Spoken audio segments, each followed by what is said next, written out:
Presidenti rus Vladimir Putin ka kërkuar që Ukraina t'i dorëzojë Rusisë kontrollin e plotë të rajonit të Donetskut si kusht për t'i dhënë fund luftës gjatë një bisede telefonike me presidentin amerikan Donald Trump.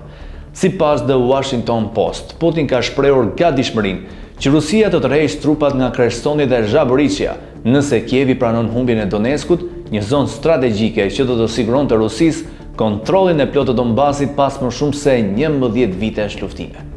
E ndërsa zyrtarët e Shtëpisë së Bardhë kanë përshkruar këtë si një shenjë të mundshëm fleksibiliteti nga Kremlini, pasi Putini duhet të heqë dorë nga objektivi i tij maksimal për marrjen e 4 rajoneve ukrainase. Megjithatë, diplomatët europianë kanë cilësuar planin të papranueshëm për Kievin, duke theksuar se një marrëveshje e tillë do të vendoste Ukrainën në pozitë dorëzimi pa garanci reale sigurie.